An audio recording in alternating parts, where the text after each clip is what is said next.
The Book of Esther. Esther chapter 1. This is what happened during the time of Xerxes. The Xerxes who ruled over 127 provinces, stretching from India to Kush. At that time, King Xerxes reigned from his royal throne in the citadel of Susa. And in the 3rd year of his reign, he gave a banquet for all his nobles and officials. The military leaders of Persia and Media, the princes and the nobles of the provinces were present. For a full 180 days, he displayed the vast wealth of his kingdom and the splendor and glory of his majesty. When these days were over, the king gave a banquet lasting 7 days in the enclosed garden of the king's palace for all the people from the least to the greatest who were in the citadel of Susa. The garden had hangings of white and blue linen, fastened with cords of white linen and purple material to silver rings on marble pillars. There were couches of gold and silver on a mosaic pavement of porphyry, marble, mother of pearl, and other costly stones. Wine was served in goblets of gold, each one different from the other, and the royal wine was abundant, in keeping with the king's liberality. By the king's command, each guest was allowed to drink without restriction, for the king instructed all the wine stewards to serve each man what he wished. Queen Vashti also gave a banquet for the women in the royal palace of King Xerxes. On the 7th day, when King Xerxes was in high spirits from wine, he commanded the 7 eunuchs who served him, Mehuman, Bitha, Habona, Bigtha, Ebagtha, Zitha, and Carcas, to bring before him Queen Vashti, wearing her royal crown, in order to display her beauty to the people and nobles, for she was lovely to look at. But when the attendants delivered the king's command, Queen Vashti refused to come. Then the king became furious and burned with anger. Since it was customary for the king to consult experts in matters of law and justice, he spoke with the wise men who understood the times and were closest to the king: Karshina, Shetha, Admatha, Tarshish, Meres, Marsina, and Memucan, the 7 nobles of Persia and Media, who had special access to the king and were highest in the kingdom. According to law, what must be done to Queen Vashti? He asked. She has not obeyed the command of King Xerxes, but the eunuchs have taken to her. Then Memucan replied in the presence of the king and the nobles, Queen Vashti has done wrong, not only against the king, but also against all the nobles and the peoples of all the provinces of King Xerxes. For the queen's conduct will become known to all women, and so they will despise their husbands and say, King Xerxes commanded Queen Vashti to be brought before him, but she would not come. This very day the Persian and Median women of nobility who have heard about the queen's conduct will respond to all the king's nobles in the same way. There will be no end of disrespect and discord. Therefore, if it pleases the king, let him issue a royal decree, and let it be written in the laws of Persia and Media, which cannot be repealed, that Vashti is never again to enter the presence of King Xerxes. Also, let the king give her royal position to someone else who is better than she. Then when the king's edict is proclaimed throughout all his vast realm, all the women will respect their husbands, from the least to the greatest. The king and his nobles were pleased with this advice. So the king did as Memucan proposed. He sent dispatches to all parts of the kingdom, to each province in its own script, and to each people in their own language, proclaiming that every man should be ruler over his own household, using his native tongue. Esther chapter 2. Later, when King Xerxes' fury had subsided, he remembered Vashti and what she had done, and what he had decreed about her. Then the king's personal attendants proposed, let a search be made for beautiful young virgins for the king. Let the king appoint commissioners in every province of his realm to bring all these beautiful young women into the harem at the citadel of Susa. Let them be placed under the care of Hegai, the king's eunuch, who is in charge of the women, and let beauty treatments be given to them. Then let the young woman who pleases the king be queen instead of Vashti." This advice appealed to the king, and he followed it. Now there was in the city of Susa a Jew of the tribe of Benjamin, named Mordecai, son of Jair, the son of Shimei, the son of Kish, who had been carried into exile from Jerusalem by Nebuchadnezzar, king of Babylon, among those taken captive with Jehoiakim, king of Judah. Mordecai had a cousin named Hadassah, whom he had brought up because she had neither father nor mother. This young woman, who was also known as Esther, had a lovely figure and was beautiful. Mordecai had taken her as his own daughter when her father and mother died. When the king's order and edict had been proclaimed, many young women were brought to the citadel of Susa and put under the care of Hegai. Esther was also taken to the king's palace and entrusted to Hegai, who had charge of the harem. She pleased him and won his favor. Immediately he provided her with her beauty treatments and special food. He assigned to her 7 female attendants selected from the king's palace and moved her and her attendants into the best place in the harem. Esther had not revealed her nationality and family background because Mordecai had forbidden her to do so. Every day he walked to and fro near the courtyard of the harem to find out how Esther was and what was happening to her. Before a young woman's turn came to go into King Xerxes, she had to complete 12 months of beauty treatments prescribed for the women, 6 months with oil of myrrh and 6 with perfumes and cosmetics. And this is how she would go to the king. Anything she wanted was given to her, to take with her from the harem to the king's palace. In the evening she would go there, and in the morning return to another part of the harem, to the care of Sheashgaz, the king's eunuch who was in charge of the concubines.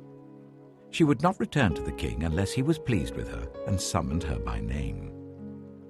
When the turn came for Esther, the young woman Mordecai had adopted, the daughter of his uncle Abihail, to go to the king, she asked for nothing other than what Hegai, the king's eunuch who was in charge of the harem, suggested. And Esther won the favor of everyone who saw her. She was taken to King Xerxes in the royal residence in the 10th month, the month of Tebeth, in the 7th year of his reign. Now the king was attracted to Esther more than to any of the other women, and she won his favor and approval more than any of the other virgins. So he set a royal crown on her head and made her queen instead of Vashti.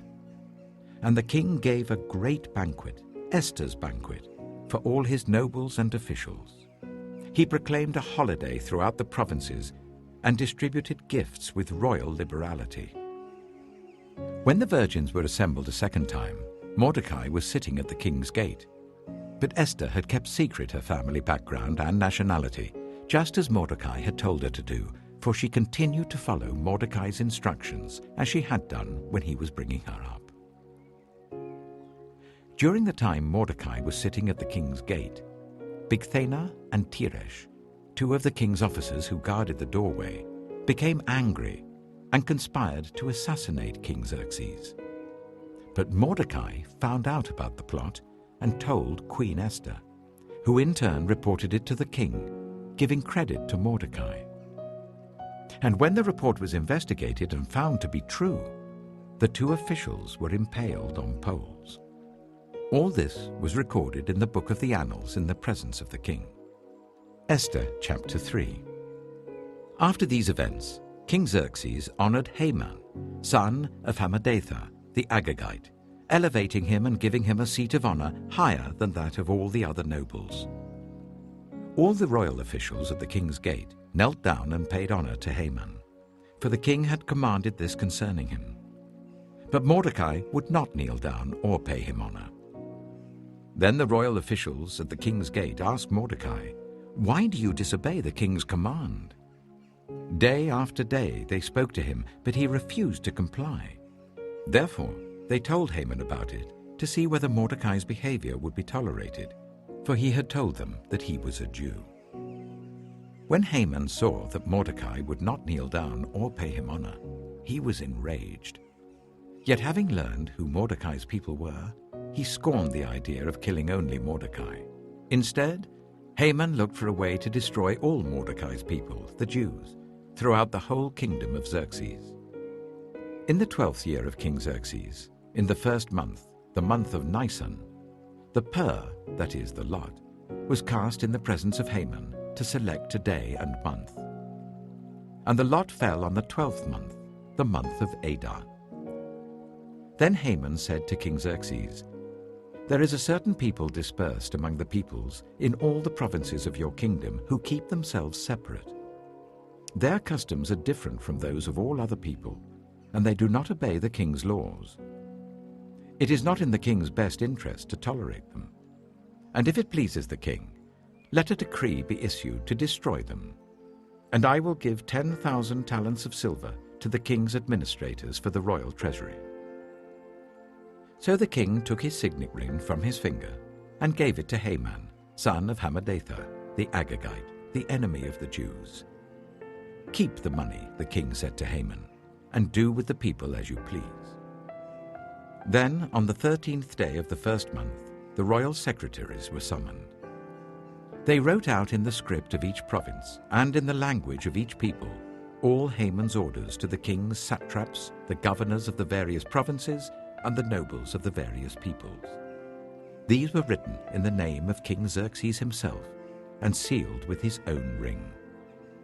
Dispatches were sent by couriers to all the king's provinces with the order to destroy, kill, and annihilate all the Jews, young and old, women and children, on a single day, the 13th day of the 12th month, the month of Adar, and to plunder their goods. A copy of the text of the edict was to be issued as law in every province and made known to the people of every nationality so that they would be ready for that day. The couriers went out, spurred on by the king's command, and the edict was issued in the citadel of Susa. The king and Haman sat down to drink, but the city of Susa was bewildered. Esther chapter 4. When Mordecai learned of all that had been done, he tore his clothes, put on sackcloth and ashes, and went out into the city, wailing loudly and bitterly. But he went only as far as the king's gate, because no one clothed in sackcloth was allowed to enter it. In every province to which the edict and order of the king came, there was great mourning among the Jews, with fasting, weeping, and wailing. Many lay in sackcloth and ashes.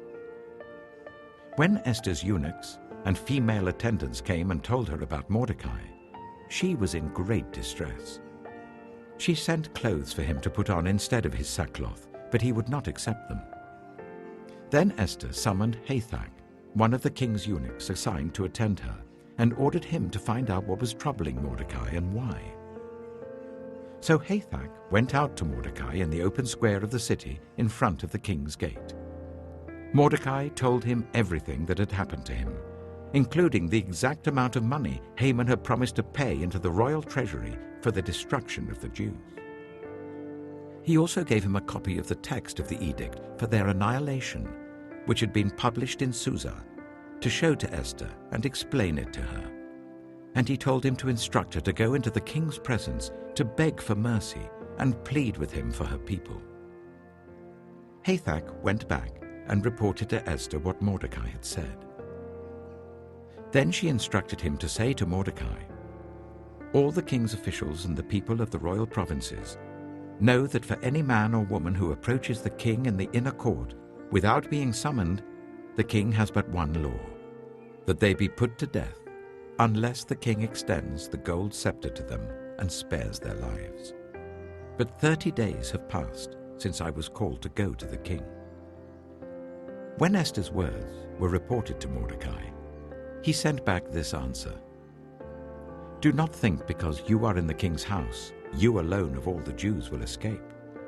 For if you remain silent at this time, relief and deliverance for the Jews will arise from another place, but you and your father's family will perish. And who knows but that you have come to your royal position for such a time as this?" Then Esther sent this reply to Mordecai: "Go, gather together all the Jews who are in Susa and fast for me, Do not eat or drink for 3 days, night or day. I and my attendants will fast as you do. When this is done, I will go to the king, even though it is against the law. And if I perish, I perish." So Mordecai went away and carried out all of Esther's instructions. Esther chapter 5. On the 3rd day, Esther put on her royal robes and stood in the inner court of the palace in front of the king's hall. The king was sitting on his royal throne in the hall facing the entrance. When he saw Queen Esther standing in the court, he was pleased with her and held out to her the gold scepter that was in his hand. So Esther approached and touched the tip of the scepter. Then the king asked, "What is it, Queen Esther? What is your request? Even up to half the kingdom it will be given you." "If it pleases the king," replied Esther, "let the king, together with Haman, come today to a banquet I have prepared for him." "Bring Haman at once," the king said, "so that we may do what Esther asks." So the king and Haman went to the banquet Esther had prepared. As they were drinking wine, the king again asked Esther, "Now what is your petition? It will be given you. And what is your request? Even up to half the kingdom it will be granted." Esther replied, "My petition and my request is this. If the king regards me with favor, and if it pleases the king to grant my petition and fulfill my request, let the king and Haman come tomorrow to the banquet I will prepare for them. Then I will answer the king's question." Haman went out that day happy and in high spirits. But when he saw Mordecai at the king's gate and observed that he neither rose nor showed fear in his presence, he was filled with rage against Mordecai. Nevertheless, Haman restrained himself and went home. Calling together his friends and Zeresh his wife, Haman boasted to them about his vast wealth, his many sons, and all the ways the king had honored him, and how he had elevated him above the other nobles and officials. "And that's not all," Haman added.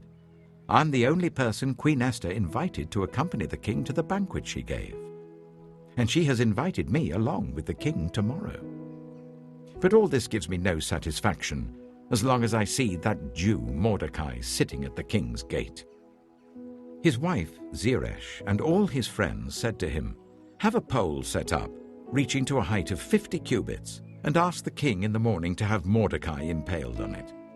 Then go with the king to the banquet and enjoy yourself." This suggestion delighted Haman, and he had the pole set up.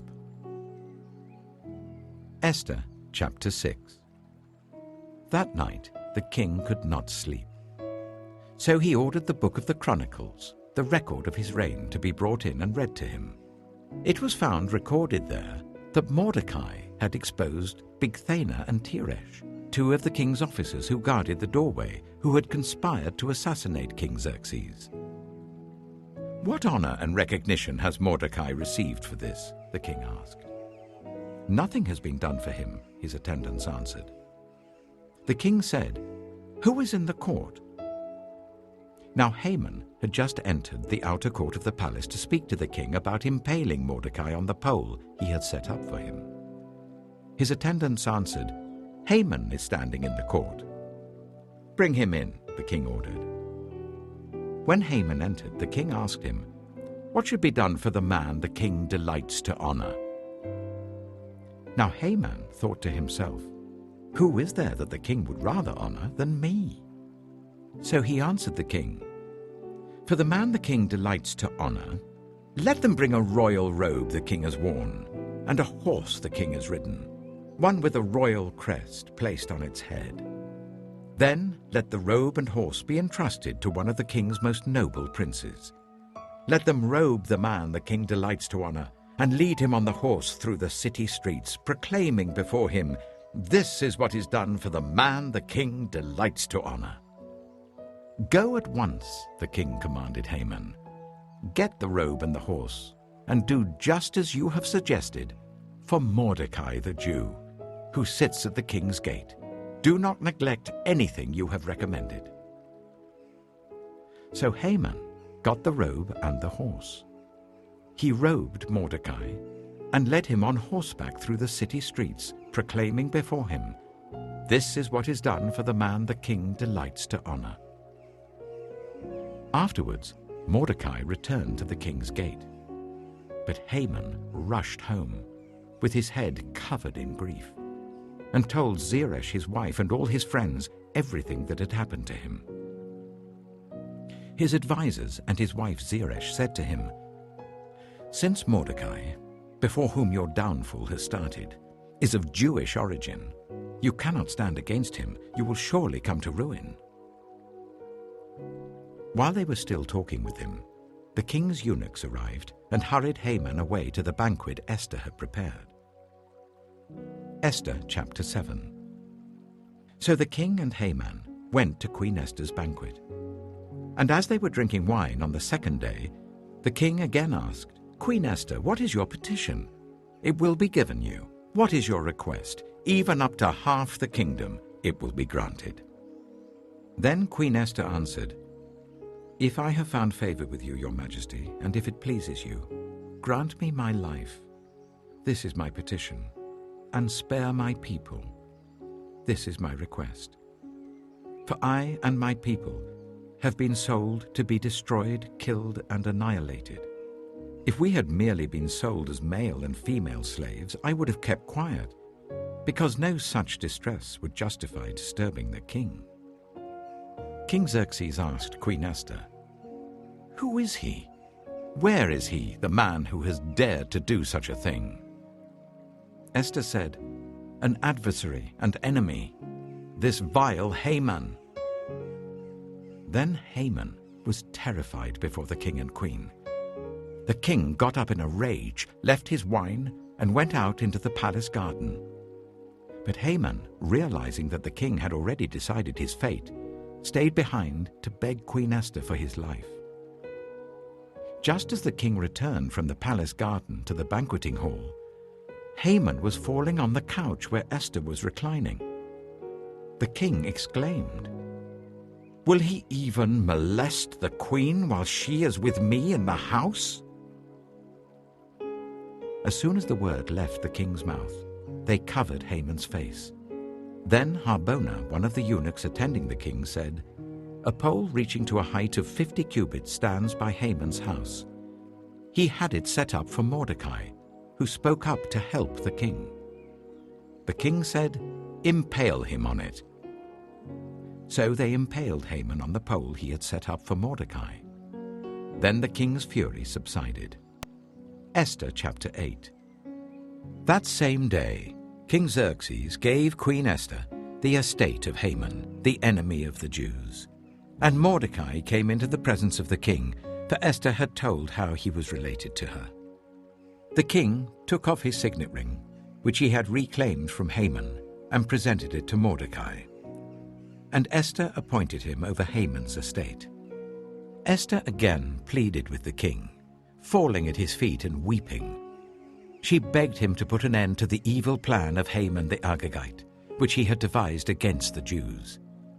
Then the king extended the gold scepter to Esther, and she arose and stood before him. "If it pleases the king," she said, "and if he regards me with favor and thinks it the right thing to do, and if he is pleased with me, let an order be written overruling the dispatches that Haman, son of Hammedatha the Agagite, devised and wrote to destroy the Jews in all the king's provinces. For how can I bear to see disaster fall on my people? How can I bear to see the destruction of my family?" King Xerxes replied to Queen Esther and to Mordecai the Jew, "Because Haman attacked the Jews, I have given his estate to Esther, and they have impaled him on the pole he set up. Now write another decree in the king's name on behalf of the Jews as seems best to you, and seal it with the king's signet ring. For no document written in the king's name and sealed with his ring can be revoked." At once, the royal secretaries were summoned on the 23rd day of the 3rd month, the month of Sivan. They wrote out all Mordecai's orders to the Jews and to the satraps, governors and nobles of the 127 provinces stretching from India to Kush. These orders were written in the script of each province and the language of each people, and also to the Jews in their own script and language. Mordecai wrote in the name of King Xerxes, sealed the dispatches with the king's signet ring, and sent them by mounted couriers who rode fast horses, especially bred for the king. The king's edict granted the Jews in every city the right to assemble and protect themselves, to destroy, kill, and annihilate the armed men of any nationality or province who might attack them and their women and children, and to plunder the property of their enemies. The day appointed for the Jews to do this in all the provinces of King Xerxes was the 13th day of the 12th month, the month of Adar. A copy of the text of the edict was to be issued as law in every province and made known to the people of every nationality, so that the Jews would be ready on that day to avenge themselves on their enemies. The couriers, riding the royal horses, went out, spurred on by the king's command, and the edict was issued in the citadel of Susa. When Mordecai left the king's presence, he was wearing royal garments of blue and white, a large crown of gold, and a purple robe of fine linen. And the city of Susa held a joyous celebration. For the Jews, it was a time of happiness and joy, gladness and honor. In every province and in every city to which the edict of the king came, there was joy and gladness among the Jews, with feasting and celebrating. And many people of other nationalities became Jews, because fear of the Jews had seized them. Esther chapter 9. On the 13th day of the 12th month, the month of Adar, the edict commanded by the king was to be carried out. On this day the enemies of the Jews had hoped to overpower them, but now the tables were turned, and the Jews got the upper hand over those who hated them. The Jews assembled in their cities in all the provinces of King Xerxes to attack those determined to destroy them. No one could stand against them, because the people of all the other nationalities were afraid of them. And all the nobles of the provinces, the satraps, the governors, and the king's administrators helped the Jews, because fear of Mordecai had seized them. Mordecai was prominent in the palace. His reputation spread throughout the provinces, and he became more and more powerful. The Jews struck down all their enemies with the sword, killing and destroying them. And they did what they pleased to those who hated them. In the citadel of Susa, the Jews killed and destroyed 500 men. They also killed Parshandata, Dalphon, Aspata, Poreta, Adaliah, Aridata, Parmashta, Arisai, Aridai, and Vaisata, the 10 sons of Haman, son of Hammedatha, the enemy of the Jews. But they did not lay their hands on the plunder. The number of those killed in the citadel of Susa was reported to the king that same day. The king said to Queen Esther, "The Jews have killed and destroyed 500 men and the 10 sons of Haman in the citadel of Susa. What have they done in the rest of the king's provinces? Now, what is your petition? It will be given you. What is your request? It will also be granted." "If it pleases the king," Esther answered, "give the Jews in Susa permission to carry out this day's edict tomorrow also. And let Haman's 10 sons be impaled on poles." So the king commanded that this be done. An edict was issued in Susa, and they impaled the 10 sons of Haman. The Jews in Susa came together on the 14th day of the month of Adar, and they put to death in Susa 300 men, but they did not lay their hands on the plunder. Meanwhile, the remainder of the Jews who were in the king's provinces also assembled to protect themselves and get relief from their enemies. They killed 75,000 of them, but did not lay their hands on the plunder.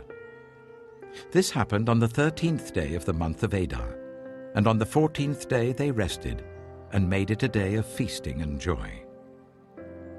The Jews in Susa, however, had assembled on the 13th and 14th, and then on the 15th they rested and made it a day of feasting and joy.